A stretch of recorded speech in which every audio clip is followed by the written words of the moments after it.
नमस्कार मेरे प्यारे दर्शकों। मैं हूं प्रवीण और आप सुन रहे हैं हॉरर कहानी। दोस्तों, कहानी को शुरू करने से पहले एक छोटी सी गुजारिश है। अगर आपको यह कहानी पसंद आती है तो एक कमेंट जरूर करें। आपकी प्रतिक्रिया हमारे लिए बहुत मायने रखती है। और हाँ, चैनल को सब्सक्राइब करना न भूलें ताकि ऐसी ही कहानियां आप तक लगातार पहुंचती रहें। तो चलिए अब बिना किसी देरी के कहानी को शुरू करते हैं। ये कहानी है मेरे दोस्त नीरज के पापा सतीश की। जब मैं और मेरा दोस्त स्कूल में थे तब से मैं उसे देख रहा था। उनके पास पैसों की तंगी थी, जिसकी वजह से वे काफी तंगहाली में जी रहे थे। यहां तक कि कई बार नीरज बिना लंच लिए स्कूल आता था। तब मैं ही उसके साथ अपना टिफिन शेयर करता था। लेकिन धीरे धीरे ना जाने कैसे उसके घर के हालात बदलने लगे। यहां तक कि उनके पास इतना पैसा आ गया कि उन्होंने नीरज को उस छोटे से स्कूल से निकालकर एक बड़े स्कूल में डाल दिया। लेकिन मैं और नीरज अब भी दोस्त थे। मैं जब भी उनके घर जाता तो वहां खाने के लिए इतनी अच्छी अच्छी मिठाइयां मुझे मिलती कि क्या ही कहना। यहां तक कि उन्होंने अपना किराए का घर छोड़कर अच्छी जगह घर भी खरीद लिया था। उनके पास गाड़ी भी थी और अब नीरज गाड़ियों में घूमता था। लेकिन ना जाने क्यों नीरज का उसके घर पर मन नहीं लगता था, इसलिए वह स्कूल के बाद मेरे घर ही आ जाता था। यह सब मुझे काफी अजीब लग रहा था, क्योंकि जिन लोगों के पास बस के किराए के भी पैसे नहीं थे, यहां तक कि अपने घर का किराया भी वे समय पर नहीं भर पा रहे थे, उनके पास अचानक से इतना पैसा कैसे आ गया। मैंने कई बार इस बारे में नीरज से पूछा, लेकिन हर बार उसने कहा कि उसे इस बारे में कुछ नहीं पता। लेकिन उसके पिता का बर्ताव आजकल काफी अजीब हो गया था। अब वह उन लोगों से ज्यादा बात नहीं करते थे, यहां तक कि नीरज से भी नहीं। पहले जहां उसके पिता उसके साथ काफी खेलते थे, अब तो यह सब बिल्कुल बंद हो चुका था। वह ज्यादातर समय अपने कमरे में रहते थे और अपने कामों में लग जाते थे। इन सब से मेरी मां को भी कोई परेशानी नहीं थी, क्योंकि कम से कम हमारे हालात बदल चुके थे। पहले तो मैं इस बात से परेशान था, लेकिन अब मैंने इसकी आदत डाल ली है। बीच में मुझे याद है कि अंकल का बर्ताव सामान्य हुआ था। तब मैं और नीरज टीनेज हो चुके थे। अंकल पहले की तरह मस्ती मजाक करने लगे थे, लेकिन फिर उनके परिवार में अजीब चीजें होने लगी। नीरज का बड़ा भाई रजनीश घर से गायब हो गया। फिर पता नहीं कैसे नीरज की माँ विमला आंटी भी बीमार पड़ गई। फिर नीरज की छोटी बहन प्राची को भी पता नहीं क्या हुआ कि वह कोमा में चली गई। इससे विमला आंटी को हार्ट अटैक आ गया, लेकिन समय पर इलाज मिलने से वह ठीक हो गई। लेकिन इन सब के बाद अचानक सब सही हो गया। रजनीश लौट आया, प्राची और विमला आंटी भी ठीक हो गए। लेकिन सतीश अंकल पहले की तरह नहीं रहे, और अब तो उन्होंने जितनी बातें पहले किया करते थे वह भी बंद कर दी थी। ऐसा लग रहा था जैसे उस घर में उनके पिता नहीं बल्कि कोई अजनबी रह रहा हो। और अब तो उन सब ने भी अंकल से बात करना छोड़ दिया था। वे सब कहीं घूमने जाने का प्लान बनाते, लेकिन अंकल से कुछ नहीं पूछते थे। यह सब मुझे काफी अजीब लगा, लेकिन अब मैं इसमें बोल ही क्या सकता था। मैं आसपास के लोगों से सुनता रहता था कि अंकल शायद टोना टोटका करते थे और उसी से उन्हें यह सब मिला था। लेकिन मेरी समझ में यह नहीं आ रहा था कि किसी भी टोने टोटके से परिवार से कैसे अलग हो सकते हैं। ये तो अंकल ही बता सकते थे, लेकिन वह किसी से बात ही नहीं करना चाहते थे। समय ऐसे ही बीत रहा था। मैं और नीरज बड़े हो रहे थे। स्कूल के बाद हम दोनों साथ ही एक कॉलेज में गए। हमारी दोस्ती अब भी काफी अच्छी थी। हम दोनों एक दूसरे से काफी बात किया करते थे। नीरज मुझे अपने घर के बारे में बताता रहता था। इसी तरह ही एक रोज छुट्टी वाले दिन मैं नीरज के घर गया। वहां जाकर मैंने देखा कि अंकल शराब पी रहे थे। दोस्तों, जब नीरज के परिवार के पास पैसा नहीं था, तब मैंने देखा था कि अंकल में इस तरह की कोई भी बुरी आदत नहीं थी। वह सबसे बहुत अच्छे से बात करते थे। लेकिन जब से इनके पास पैसा है, तब से इनका बर्ताव बहुत अजीब हो गया है। वे शराब पीते थे और मांस भी खाते थे, जबकि अंकल शुद्ध शाकाहारी थे। अंकल आंटी से अलग रहते थे और यहां तक कि उनमें बात भी नहीं होती थी। उस दिन छुट्टी वाले दिन मैं अंकल के पास गया और बातों ही बातों में मैंने उनसे पूछा, क्या बात है अंकल जी, आज दोबारा से आप पीने लगे? मुझे याद है जब मैं छोटा था तब आप शराब वगैरह नहीं पीते थे। पहले आप जैसे भी थे, लेकिन काफी खुश रहते थे। लेकिन आजकल आप मुझे खुश दिखाई नहीं देते। आप तब से काफी ज्यादा बदल चुके हैं। कोई बात है क्या? इस पर अंकल बोले, बदलाव ही जीवन का नियम है। उस समय मेरे पास पैसा नहीं था, लेकिन मेरी आदतें सही थीं। लेकिन आज मेरे पास काफी पैसा है, लेकिन मेरी आदतें सही नहीं हैं। ऐसा नहीं है कि मुझे यह सब करके खुशी मिलती है, लेकिन यह सब मैं सिर्फ अपने परिवार के लिए कर रहा हूं। मैंने देखा है कि मेरे बच्चे छोटी छोटी चीजों के लिए तरसते थे। मेरी पत्नी को भी अपनी छोटी छोटी इच्छाएं मारनी पड़ती थीं, लेकिन अब नहीं। मैंने कहा, तब बात और थी अंकल। उस समय आपके पास पैसा नहीं था, लेकिन अभी तो आपके पास काफी पैसा है। आप वापस पहले की तरह होकर अपने परिवार के साथ अच्छे से रह सकते हैं। किसी ने मना थोड़ी किया है। यह सब सुनकर अंकल की आंखों के कोर भीग गए। उन्होंने मेरी तरफ देखा, जैसे मानो वह बहुत कुछ बताना चाहते हों। आज मैंने उनकी आंखों में देखा कि वे काफी दर्द और तकलीफ में थे, जो शायद किसी को बता नहीं पा रहे थे। और आज उनकी सारी दुख तकलीफें उनके आंसुओं के जरिए बाहर आ चुकी थीं। फिर जो उन्होंने मुझे बताया, वह सुनकर मेरे पैरों तले जमीन ही खिसक गई। उन्होंने मुझसे कहा, जैसे गुजरा हुआ वक्त वापस नहीं आ सकता, वैसे ही अब ये होना भी मुमकिन नहीं है। दरअसल कुछ समय पहले जब तुम लोग छोटे हुआ करते थे और मेरा परिवार गरीब था, यह तब की बात है। उसके बाद उन्होंने मुझे बताना शुरू किया कि उस समय आखिर क्या हुआ था। नीरज के पिताजी का परिवार काफी गरीब था। उन्हें छोटी छोटी चीजों के लिए भी काफी मेहनत करनी पड़ती थी। पैसों की तंगी के कारण तो घर में कभी कभी चूल्हा तक नहीं चलता था। इसी कारण नीरज के पिताजी काफी परेशान थे। वे चाहते थे कि चाहे कुछ भी हो जाए, उन्हें अपने परिवार को अच्छा भविष्य देना पड़े, और इस चक्कर में वह तांत्रिकों के चक्कर में पड़ने लगे। तब आखिरकार एक तांत्रिक ने उनसे कहा, तुम्हारे जीवन में धन नहीं लिखा है, लेकिन ऐसा नहीं है कि जो तुम्हारे जीवन में नहीं लिखा उसे तुम पा नहीं सकते। तुम चाहो तो अपार धन संपदा के मालिक बन सकते हो। तुम्हारे पास इतना पैसा होगा कि तुम जो चाहो वह कर सकते हो, लेकिन इसका रास्ता थोड़ा कठिन है। सतीश अंकल कैसे भी करके पैसा कमाना चाहते थे, इसलिए उन्होंने कहा, मेरे जीवन में पैसे ना होने की वजह से जो उथल पुथल मची हुई है, उसकी वजह से मैं इतना ज्यादा परेशान हूं कि कुछ भी कर सकता हूं। आप बस रास्ता बताइए। तब वह तांत्रिक बोला, एक साधना है, कर्ण पिशाचिनी साधना, जिसके जरिए तुम एक शक्ति को अपने बस में कर सकते हो और फिर वह तुम्हें धनवान बना देगी। लेकिन हाँ, कर्ण पिशाचिनी के सिद्ध होने के बाद तुम्हें अपनी पत्नी का त्याग करना पड़ेगा। तुम उसके साथ एक छत के नीचे रह सकते हो, लेकिन उसके साथ तुम्हारा पति पत्नी जैसा कोई रिश्ता नहीं जाएगा। यहां तक कि तुम्हारे बच्चों से भी तुम्हें बातचीत कम करनी पड़ेगी। तुम्हें उनसे अलग रहना पड़ेगा। कम शब्दों में अगर कहा जाए तो तुम्हारे पास पैसा तो बहुत होगा, लेकिन तुम्हारा परिवार तुम्हारे हाथों से निकल जाएगा। बताओ, मंजूर है? सतीश अंकल अपने परिवार के लिए कुछ भी करने के लिए तैयार थे। उन्हें पता था कि यह सब करने के बाद उनके परिवार को किसी भी तरह की कोई परेशानी का सामना नहीं करना पड़ेगा, इसीलिए वह इसके लिए मान गए। तब उस तांत्रिक ने उन्हें उस क्रिया की सारी जानकारी दी और कहा कि अगर वह इस साधना में सफल हो जाए तो वह उसे उसके बाद कभी भी पैसे दे सकता है। अंकल इसके लिए मान गए और साधना की पूरी तैयारी का सामान लेकर घर आ गए। साधना में कोई खास कीमती सामान नहीं लगा था, जिस वजह से उन्हें कोई कठिनाई नहीं हुई। उन्होंने सारा सामान इकट्ठा किया और साधना के हिसाब से खुद को कमरे में बंद कर लिया। कमरे में बंद होने से पहले उन्होंने अपनी पत्नी विमला से कहा, मैं कुछ दिनों के लिए इस कमरे में बंद रहूंगा, इसलिए पीछे से दरवाजा मत खटखटाना। मैंने अपना सारा खाने पीने का सामान अंदर ही रख लिया है, इसलिए चिंता मत करना। मैं खास तरह का टोटका करने जा रहा हूं। अगर यह सफल रहा तो फिर हमें जीवन भर पैसों की परेशानी नहीं होगी। तुम बच्चों को संभालना और उन्हें इसकी भनक मत लगने देना। इसके लिए विमला आंटी मान गई और अंकल उस साधना के लिए कमरे के अंदर आ गए।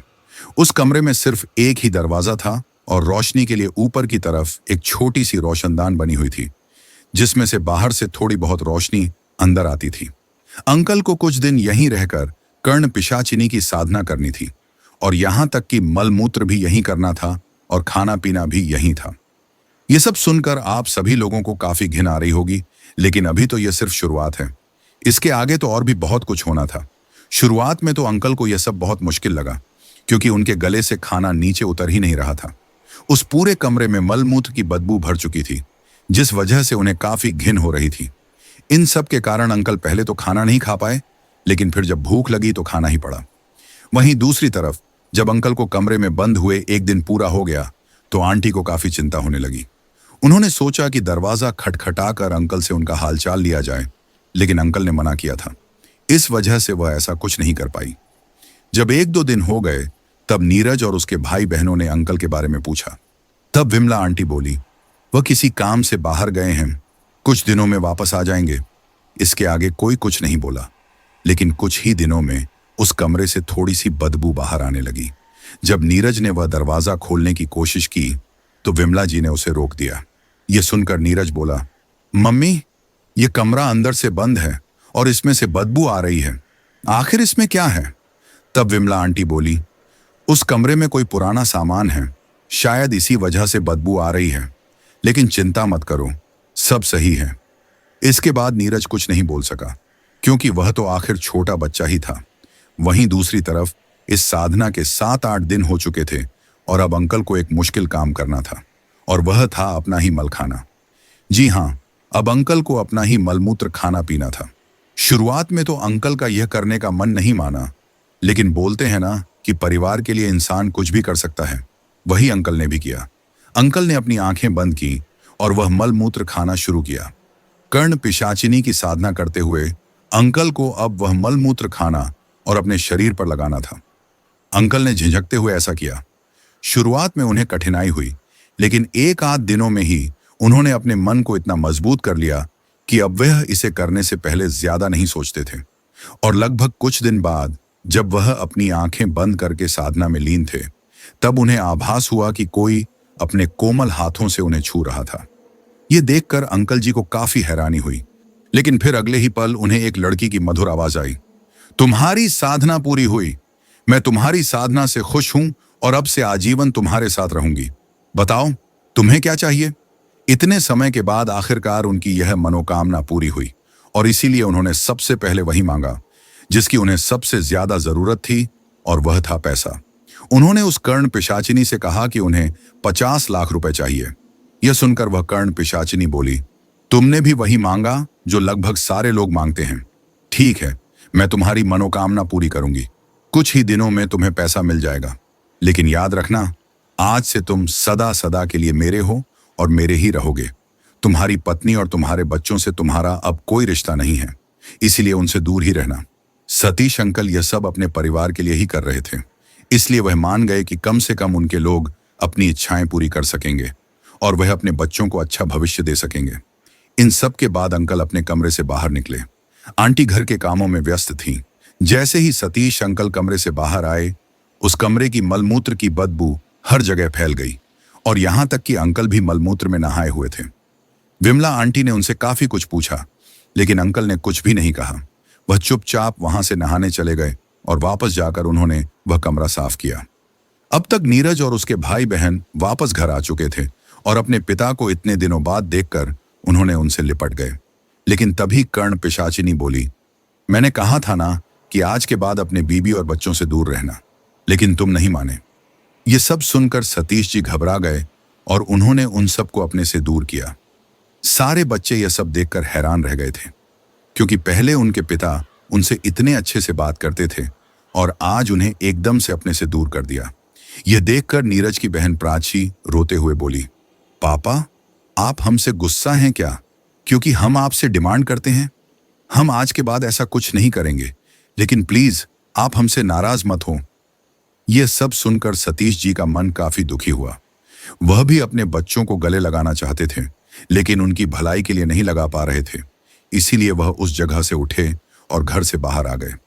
बाहर आकर उन्होंने उस कर्ण पिशाचिनी से कहा, मैं आज के बाद उनसे कुछ नहीं बोलूंगा, लेकिन बस तुम उन्हें नुकसान मत पहुंचाना।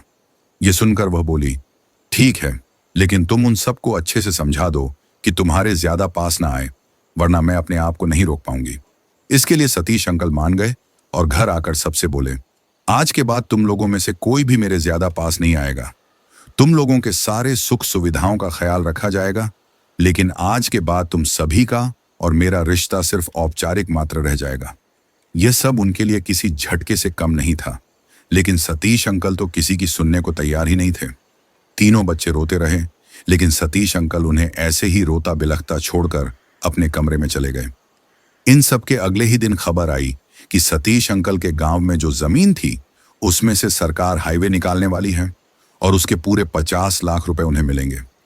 यह सब सुनकर तो अंकल को यकीन हो गया कि इस साधना में जरूर कोई बात है, लेकिन अब क्योंकि यह सरकारी काम था, इसलिए पैसा मिलने में समय लगता। लेकिन तब तक के लिए पैसा चाहिए था। इसलिए उन्होंने कर्ण पिशाचिनी से कहा, कुछ ऐसा करो जिससे मुझे 20-25 हजार रुपए मिल जाए, और अगर यह आज शाम तक मिल जाए तो अच्छा है। इस पर वह बोली, ठीक है, मिल जाएंगे। एक काम करो, जैसा मैं कहती हूं वैसे वैसे करो। घर से निकलकर बाहर आओ। इसके बाद अंकल उस कर्ण पिशाचिनी के बताए रास्ते पर चलने लगे। वह वहां से चलकर एक सुनार की दुकान के पास आ गया। वहां देखकर अंकल बोले, देखो, मुझे चोरी डकैती नहीं करनी, बल्कि सीधे तरीके से पैसे कमाने हैं। तुमने मेरे परिवार को मुझसे अलग किया है, अब चोर बनाना चाहती हो? यह सुनकर वह कर्ण पिशाचिनी बोली, ओफो, ऐसा कुछ नहीं होगा। तुम्हारे इस काम के लिए तुम्हें सिर्फ पैसे ही नहीं बल्कि शाबाशी भी मिलेगी। बस तुम मेरी बात मान लेना। अभी से 5 मिनट बाद एक बाइक यहां आकर रुकेगी। वे लोग अंदर जाएंगे और इस दुकान को लूट कर ले जाने लगेंगे। तभी तुम्हें उन्हें रोकना है। घबराना मत, तुम्हें कुछ नहीं होगा। अंकल को इससे डर तो काफी लग रहा था, लेकिन उस कर्ण पिशाचिनी का आश्वासन पाकर वह यह करने को राजी हो गया। कुछ ही देर में जैसा कि कर्ण पिशाचिनी ने कहा था वैसा ही हुआ। एक बाइक वहां आई और उस पर मौजूद 2 लोग दुकान के अंदर चले गए। कुछ देर बाद वे लोग दुकान से बाहर आए। इस दौरान उनके हाथ में एक बड़ा सा बैग था, और फिर मौका देखते ही सतीश अंकल ने उन्हें पकड़ लिया और कहा, यह तुम लोगों ने चेहरे पर नकाब क्यों पहना हुआ है, और यह हाथ में यह बैग तुम्हारा ही है? यह सुनकर उनमें से एक बोला, इससे तुझे क्या, तू अपना रास्ता नाप। बोलकर वह दोनों जाने लगे, लेकिन तभी सतीश अंकल ने उन्हें रोका और कहा, इतनी जल्दी भी क्या है? तुम लोगों ने मेरे सवाल का जवाब नहीं दिया। देखो, सीधे से बताओ, वरना मैं पुलिस में जाऊंगा। इन्हीं सब के दौरान उस दुकान का मालिक कुछ लोगों के साथ बाहर आया। इस दौरान उसके आदमियों के हाथ में बंदूक भी थी, और वह बोला, इन दोनों को छोड़ना मत, इन दोनों ने यह दुकान लूट ली है। यह सुनकर सतीश अंकल थोड़े घबरा गए और उन्होंने उन दोनों को कस के पकड़ लिया। अब तक वो लोग आ गए और उन्होंने उस बैग को अपने कब्जे में ले लिया। फिर तभी उनमें से एक ने उन लड़कों का मास्क हटाया। दुकान वाला हैरानी से बोला, तुझे शर्म नहीं आई अपने ही पिता की दुकान में चोरी करते हुए? यह सुनकर वह लड़का रोते हुए बोला, मुझे माफ कर दीजिए पिताजी, मैंने एक जगह जुआ खेला था जिसकी वजह से मेरे ऊपर कर्ज हो गया था। इस वजह से मुझे मजबूरन यह करना पड़ा। यह सुनकर उसके पिता ने उसे एक थप्पड़ मारा और कहा, अगर ऐसा कुछ था तो तुम्हें मुझे बताना चाहिए था। इस तरह अपनी ही दुकान पर डाका डालने का क्या मतलब? फिर उसने सतीश अंकल की ओर देखा और कहा, आपका बहुत बहुत शुक्रिया। अगर आप आज नहीं होते तो फिर मेरी दुकान लुट जाती। आपका जितना आभार करूं वह कम है, लेकिन मैं आपको कुछ इनाम देना चाहता हूं, आप मना मत करना। इसके बाद उन्होंने अंकल को पूरे 20,000 रुपए दिए। इसके बाद सतीश अंकल वापस घर आ गए। उनकी कुछ दिनों की समस्या सॉल्व हो गई, और फिर कुछ ही दिनों बाद उन्हें उनकी जमीन के काफी पैसे भी मिल गए। उन पैसों से अंकल ने अपना एक छोटा मोटा बिजनेस खोला, जो धीरे धीरे काफी ज्यादा चल निकला। इतना कि उनके घर पर अब किसी भी चीज की कमी नहीं थी, लेकिन सतीश अंकल की कमी उनके पूरे परिवार को खल रही थी। इसी दौरान एक दिन विमला आंटी बोली, अब तो सब सही है, फिर भी आप हम लोगों से इतना दूर दूर क्यों रहते हैं? बच्चे आपके साथ खेलना चाहते हैं, लेकिन आप हमेशा उनसे दूर रहते हैं। ऐसा कब तक चलेगा? पहले हमारे पास कुछ भी नहीं था, लेकिन सुकून तो था। लेकिन अब इतना कुछ होने के बावजूद सुकून नहीं है। आपकी कमी खलती है। ये सुनकर अंकल बोले, बात को समझो बिमला, मुझे यह सब करके खुशी नहीं मिलती है। क्या मेरा मन नहीं करता अपने बच्चों को प्यार से गोद में उठाने का, उनके साथ खेलने का? आखिर पिता हूं मैं उनका, लेकिन मैं मजबूर हूं। कम से कम तुम तो मेरी मजबूरी समझो। इसके आगे विमला जी कुछ नहीं बोली। जितना हो सकता था वह सबको समझाती, लेकिन कभी कभी बच्चों को काफी बुरा लगता। और इसी दौरान एक दिन प्राची अपने पापा से दूर नहीं रह सकी और उनके गले जा लगी और बोली, पापा, आप अब हमसे बात क्यों नहीं करते? क्या हमसे कोई गलती हुई है? बेटियों से तो पिता को खास लगाव होता है, और प्राची की इन बातों ने उन्हें काफी परेशान कर दिया। लेकिन उनके अच्छे भविष्य के लिए यह जरूरी भी था। इसलिए उन्होंने प्राची को एक झटके से अपने से दूर किया और चिल्लाते हुए कहा, तुम्हें एक बार में समझ नहीं आता क्या? दूर हटो मुझसे। बोलकर अंकल चले गए। इन सब से प्राची को काफी बुरा लगा, लेकिन इस हादसे के बाद से प्राची ने भी उनसे दूरी बना ली थी। अब वह बस अपनी पढ़ाई और खेल में ही ध्यान देती। अब तीनों बच्चे भी अंकल से दूर हो चुके थे। घर में सब कुछ था, लेकिन अब सुकून नहीं था। इसी वजह से नीरज भी स्कूल के बाद अब मेरे घर ही आ जाता था। हम दोनों साथ में पढ़ते और खेलते थे। वहीं इसी दौरान एक दिन जब सतीश अंकल उस कर्ण पिशाचिनी के साथ अपने कमरे में शराब पी रहे थे, तब विमला आंटी वहां आई और बोली, 4 साल हो गए ऐसे ही, आप हमसे अच्छे से बात नहीं करते। हम परिवार हैं, अगर आपको कोई समस्या है तो हमें बताइए। इसी दौरान नीरज का बड़ा भाई रजनीश ने विमला आंटी को आवाज दी और कहा, माँ यहां आओ। जब विमला आंटी बाहर गई तो रजनीश बोला, माँ कितनी बार कहा है आपसे कि पापा से फालतू बोलने की जरूरत नहीं है, फिर भी आप हमेशा उनके लिए आंसू बहाती रहती हैं। छोड़िए उन्हें और अपने ऊपर ध्यान दीजिए। यह सुनकर विमला जी बोली, ऐसे कैसे छोड़ दूं? आखिर पति हैं वो मेरे, उनके साथ 7 जन्मों का रिश्ता है मेरा। मुझे लगता है कि वो किसी परेशानी में हैं। इस समय में उनके साथ खड़ी नहीं रहूंगी तो कौन खड़ा होगा? यह सुनकर रजनीश बोला, लेकिन पापा इस मुसीबत से निकलना कहाँ चाहते हैं? वो तो ऐसे ही शराब पीकर अपनी परेशानी भूलने की कोशिश करते हैं, तो ऐसे में आप भी क्या ही कर सकती हैं? इस पर विमला आंटी कुछ नहीं बोली, लेकिन सतीश अंकल ने यह सब सुन लिया। अंकल भी अब इससे निकलना चाहते थे। आखिर अपना परिवार किसे नहीं चाहिए, इसलिए उन्होंने सोचा कि कैसे भी करके इस कर्ण पिशाचिनी से पीछा छुड़वाया जाए, और यह उनकी दूसरी सबसे बड़ी गलती थी। यही सब सोचकर वे एक शाम उस तांत्रिक से दोबारा मिले, लेकिन उससे पहले उन्होंने उस कर्ण पिशाचिनी को काफी सारी शराब पिलाई ताकि उसे ज्यादा होश न रहे। फिर उसके बाद वह उस तांत्रिक के पास आया और अपनी बात उसके सामने रखी। यह सुनकर वह तांत्रिक बोला, पागल तो नहीं हो गए हो? यह साधना करने के सारे फायदे नुकसान मैंने तुम्हें बताए थे, यहां तक कि यह आजीवन तुम्हारे साथ रहेगी वह भी बताया था, और फिर अब तुम ऐसी बातें कर रहे हो। तब सतीश अंकल बोले, मुझे लगा था कि मैं अपने परिवार के बिना रह लूंगा, लेकिन यह सच में बहुत मुश्किल है। मेरी आंखों के सामने मेरे बच्चे और मेरी पत्नी मेरे लिए तड़पते हैं, पर मैं कुछ भी नहीं कर पाता। अगर आपको इन सब से निकलने का कोई रास्ता पता है तो मुझे प्लीज बताइए। बदले में आपको जितना पैसा चाहिए वह मैं देने को तैयार हूं। उस तांत्रिक को इससे भला क्या आपत्ति थी? उसे तो बैठे बैठे काफी पैसा मिल जाता, इसलिए वह बोला, एक रास्ता है, तुम्हें इस कर्ण पिशाचिनी को जलाकर खत्म करना होगा, लेकिन हां, यह कितना काम करेगा वो कह नहीं सकते। यह सुनकर अंकल बोले, आप तो ऐसे बोल रहे हो जैसे कि यह बहुत ही छोटा काम है। वह कर्ण पिशाचिनी है, वह रूप बदलने में माहिर है। वह एक कीड़े के रूप में हमेशा मेरे कान में रहती है, और जब कोई नहीं होता तो इंसानी रूप में होती है। ऐसे में उसे जलाना आसान नहीं होगा। यह सुनकर वह तांत्रिक बोला, पता है, लेकिन अगर तुम्हें अपने परिवार का साथ चाहिए तो तुम्हें इतना तो करना पड़ेगा, और तुम यह कैसे करोगे ये तुम जानो। तरीका मैंने तुम्हें बता दिया। अब सतीश अंकल को पता चल चुका था कि उस कर्ण पिशाचिनी से कैसे छुटकारा पाना है, लेकिन वह यह कैसे करेंगे इसी बारे में सोच रहे थे।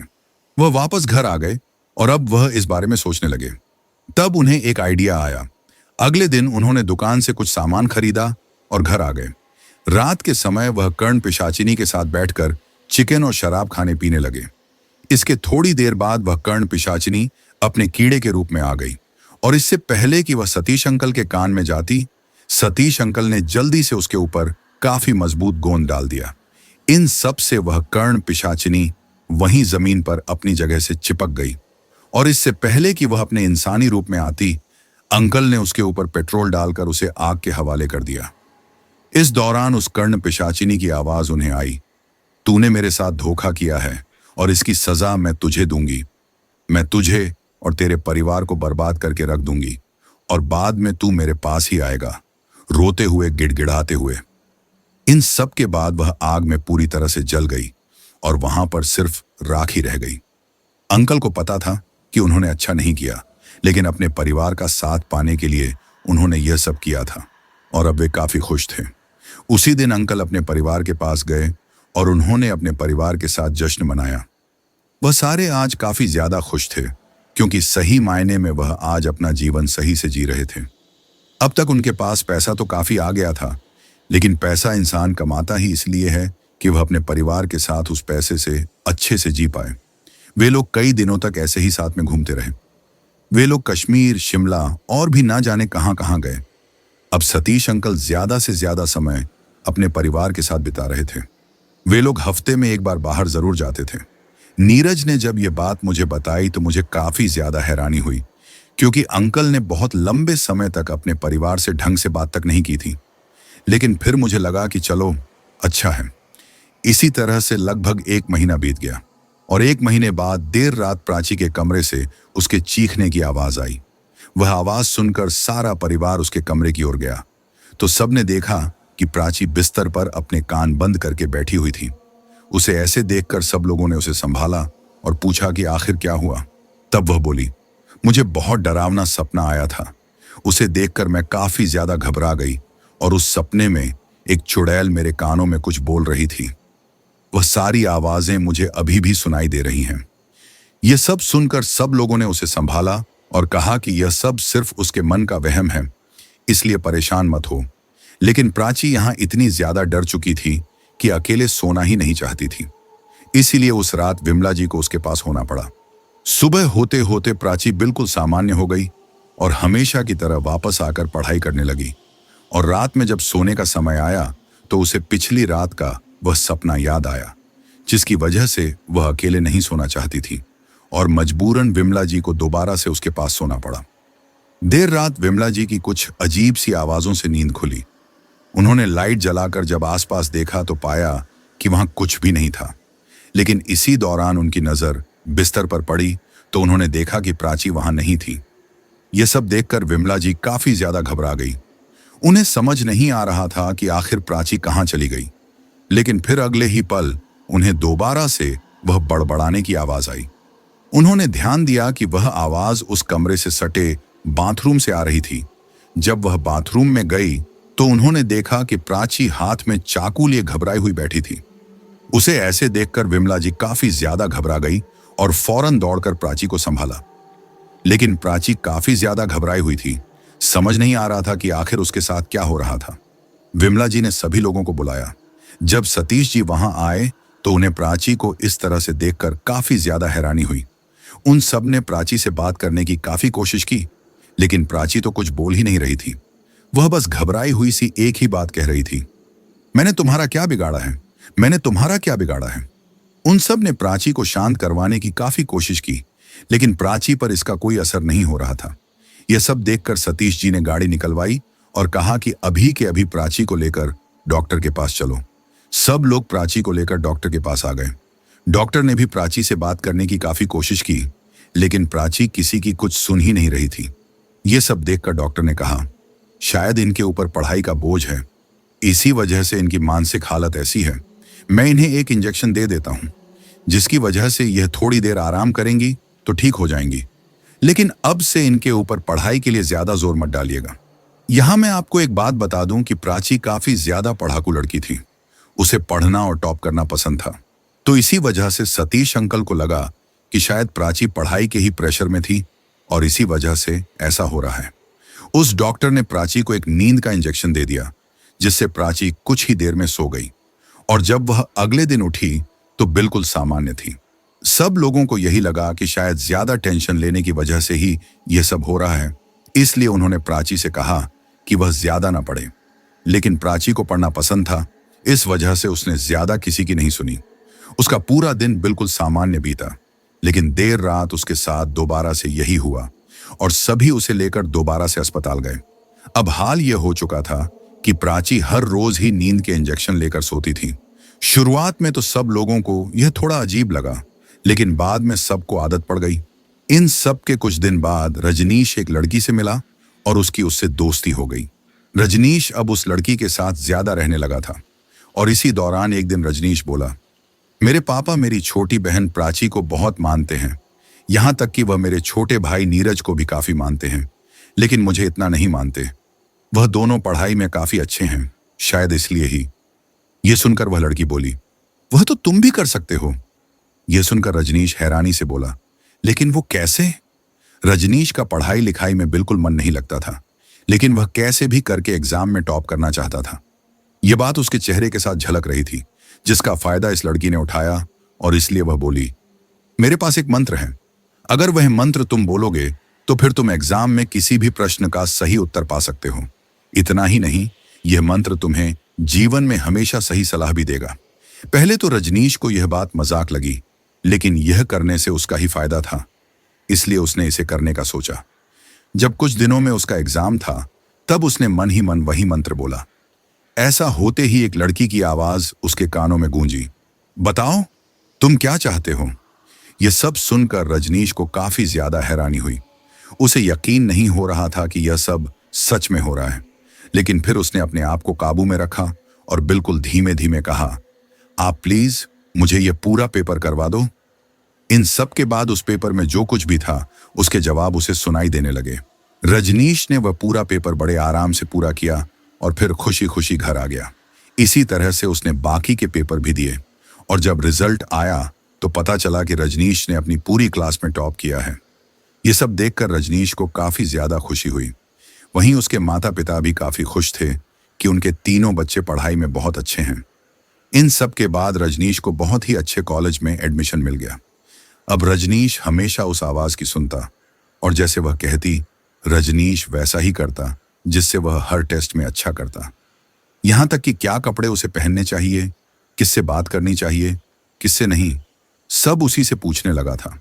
एक हिसाब से रजनीश उसकी कठपुतली बन गया था। रजनीश अब ज्यादा किसी से बात भी नहीं करता था। अकेला ही अपने कमरे में रहता था, अपने में ही बातें करता था, कभी कभी काफी ज्यादा हंसता था।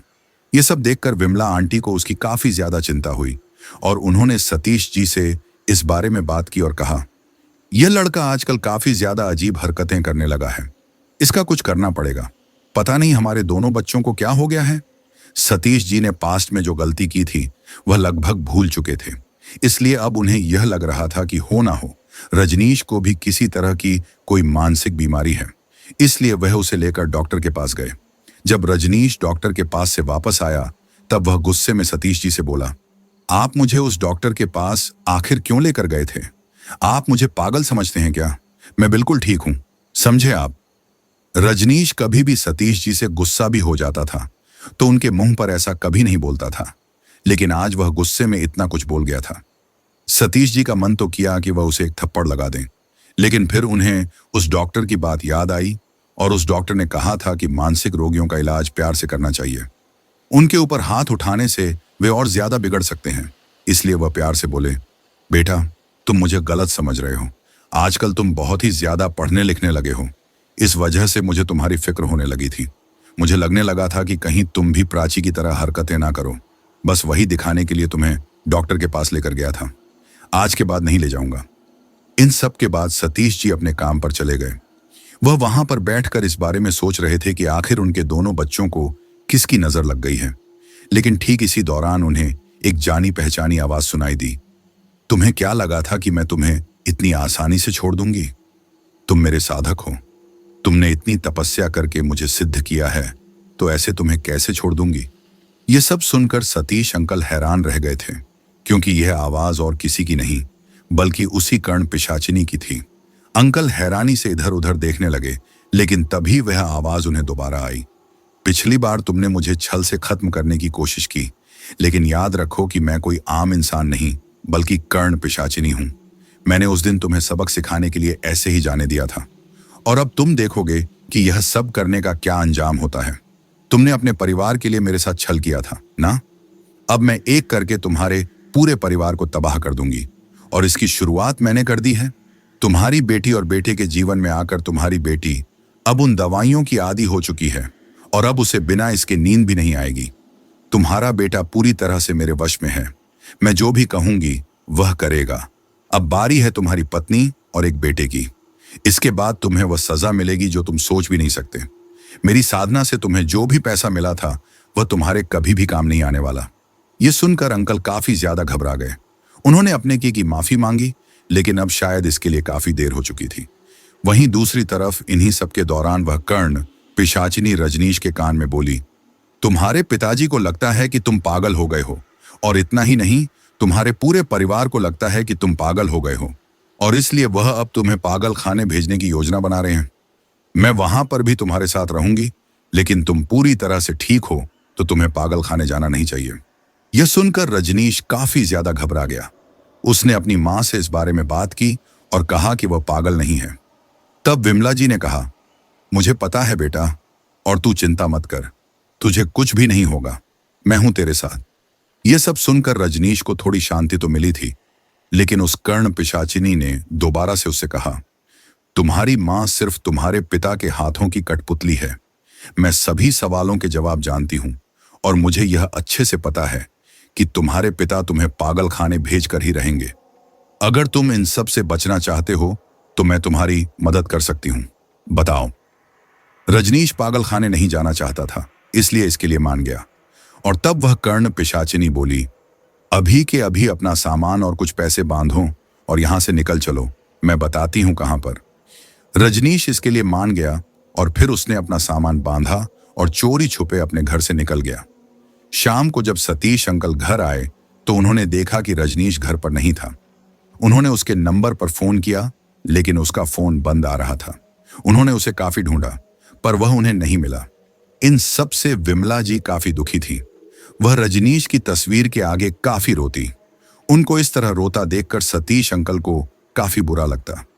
उन्हें लग रहा था कि अब तक भले ही वह अपने परिवार से ज्यादा बात नहीं कर पा रहे थे, लेकिन कम से कम सारे सुरक्षित तो थे। लेकिन अब तो पता नहीं रजनीश कहां चला गया, और प्राची भी दवाइयों की आदी हो चुकी थी। रजनीश को गए हुए काफी दिन हो चुके थे और हर गुजरते समय के साथ विमला जी की हालत भी खराब होने लगी थी। उन्होंने खाना पीना भी छोड़ दिया था, जिसकी वजह से एक दिन वह बेहोश हो गई। सतीश जी जब उन्हें डॉक्टर के पास लेकर गए तो डॉक्टर ने उन्हें एक ग्लूकोज की बोतल चढ़ा दी और इसी के साथ ही कहा कि विमला जी की हालत सही नहीं है। अगर उन्हें ढंग से खिलाया पिलाया नहीं गया तो बहुत मुश्किल हो जाएगी। सतीश जी को समझ नहीं आ रहा था कि आखिर करें तो करें क्या। उन्होंने विमला जी को समझाने की काफी कोशिश की। विमला जी ने अपना मन मारकर थोड़ा बहुत खाया भी, लेकिन वह अंदर से बुरी तरह टूटी हुई थी। पर अब जब तक वह रजनीश को नहीं देख लेती तब तक उन्हें चैन नहीं पड़ेगा। इन्हीं सब के दौरान प्राची के ऊपर भी उन दवाइयों का काफी ज्यादा बुरा असर पड़ा। प्राची को नींद के लिए उन दवाइयों की काफी ज्यादा हैवी डोज दी जा रही थी, जिसका असर यह हुआ कि एक रात जब प्राची सोई तो सुबह उठी ही नहीं। सतीश अंकल और नीरज उसे लेकर अस्पताल गए। वहां डॉक्टर ने उन्हें बताया कि प्राची के दिमाग का एक हिस्सा डैमेज है, जिसकी वजह से वह फिलहाल कोमा में है। बिमला आंटी को यह पता चला तो उन्हें इस बात से काफी ज्यादा झटका लगा और उन्हें हार्ट अटैक हो गया। और अब हाल ये था कि उस परिवार में सिर्फ नीरज और सतीश अंकल ही ठीक थे, लेकिन उन्हें नीरज की चिंता सता रही थी कि कहीं उसके साथ भी ऐसा कुछ ना हो जाए। इसलिए वह उसी तांत्रिक के पास गए और उन्हें सारी बात बताई।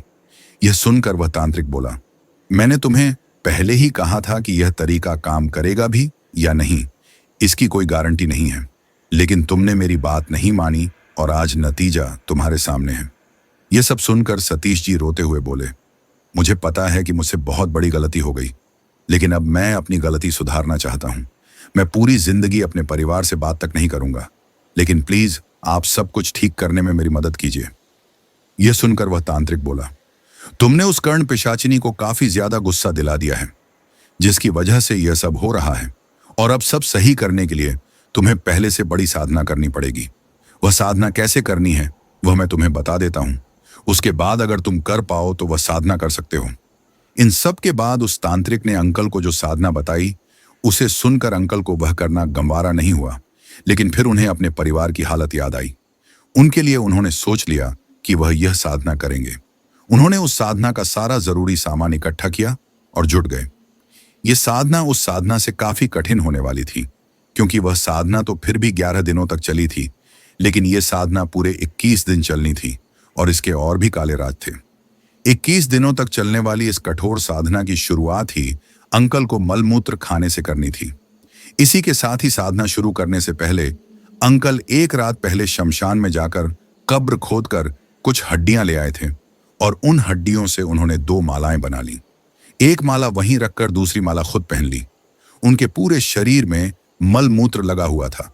प्यास लगने पर उन्हें अपना मूत्र पीना पड़ता और भूख लगने पर अपना मल खाना पड़ता, और फिर दिन में कई हजार बार कर्ण पिशाचिनी मंत्र दोहराने पड़ते।